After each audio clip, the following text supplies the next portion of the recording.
Şimdi yol hipnozu şu, yol hipnozu bizim yolda araç kullanırken, direksiyon başındayken gözler bir noktaya odaklandığında bilincimizin başka yere kaymasıdır aslında. Yani biz yolu, şeritleri gözlemlerken aslında bilinçaltımız başka yere kayıyor. Dolayısıyla bir hipnoz oluşuyor. Yol hipnozundan tabii ki kurtulmanın yolları var. Bizim sabit bir çizgiye gözümüzü odaklamamamız gerekiyor.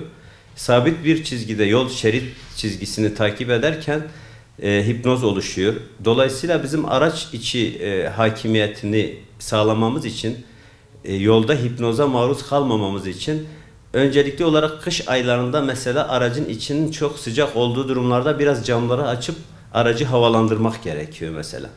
Onun dışında yine düşük tempolu müzikler dinlediğimizde yol hipnozuna maruz kalabiliyoruz. Biraz ritmi daha canlı müzikler dinlemeyi tavsiye ediyoruz biz. Yine sürekli bir noktaya bakmaktansa bazen yoldaki tabelaları okumak, yoldaki manzaraya gözümüzün kayması, gözümüzün hareketliliği yine hipnozu engelleyecektir.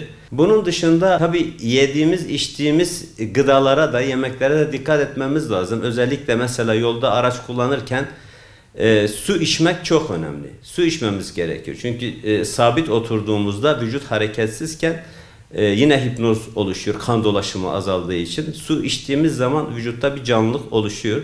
Bunu yaparsak çok iyi olur. Temelde kazaların çoğu dikkatsizlikten meydana geliyor. Biz genellikle sürücülerimize, sürücü adaylarımıza şunu tavsiye ediyoruz.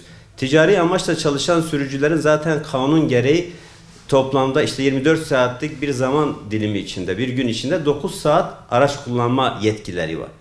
Ve bu 9 saatlik araç kullanmanın da ilk 4,5 saatinde aracın dışında bir 45 dakika dinlenmeleri gerekiyor. Biz bireysel sürücüler ise bir şeyler arası yola çıktığımız zaman muhakkak 2 saatte bir mola vermeliyiz. Ve bu molayı da aracın dışında gerçekleştirmeliyiz. Bir hava almalıyız, bir yürümeliyiz, bir şeyler atıştırmalıyız. Vücudun uyku halini önleyecek girişimlerde bulunmalıyız. Teknolojinin gelişmesiyle biliyorsunuz otomatik vites araçların sayısı arttı. Otomatik vites araçların sayısı arttıkça da ne oldu? Kişinin araç içindeki hareketliliğini azalttı bu. Vitesle uğraşmıyor çünkü artık. Bunu yaptığı zaman da ne oluyor? Bu hipnoz olayı oluşabiliyor. Bunun için seyahatlerde zaten şunun olması gerekiyor. Yanınızda biri oturuyorsa eğer, o yolcunun sizinle sohbet etmesi gerekiyor. Sizin onunla sohbet etmeniz gerekiyor. Sohbet ederek ilerlediğiniz zaman, yol aldığınız zaman tek başınıza olmadığınızda çok daha etkili olacaktır. Çünkü sürücülük çok dikkat gerektiren bir durum. Uzun yola çıkan sürücülere öncelikli olarak şunu tavsiye ediyoruz. Aracınızın bakımını iyi bir ustada yaptırın. Yola çıkmadan önce.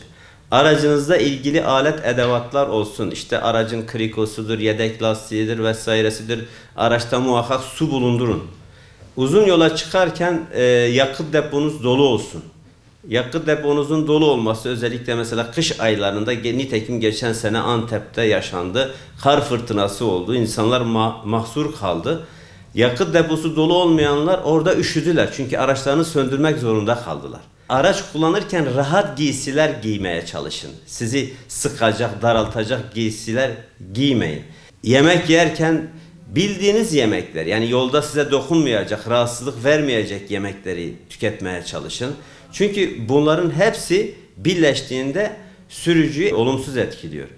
Uzun yola çıktığımız zaman bizim muhakkak yolda belli sürelerde dinlenmemiz gerekiyor. Bir de şunu tavsiye ediyoruz her zaman.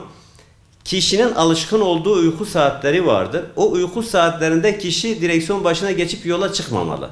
Kişinin beden olarak güçlü olduğu saatlerde yola çıkması gerekiyor. Direksiyon başına geçmesi gerekiyor. Biz uzun seyahatlerde bunu öneriyoruz. Bir de araç içinde görüşünüzü engelleyecek cisimler bulundurmamalısınız. Yani aynalara hakimiyet olması lazım. Ama en önemlisi tabii ki dinlene dinlene seyahatimizi gerçekleştirmemiz ve mevcut kanunlarda konulmuş olan hız sınırlamalarına uymamız gerekiyor. Çünkü onlar bizim için sağlıklı bir sürüş için konulmuştur mutlaka. Bunlara dikkat etmeliyiz.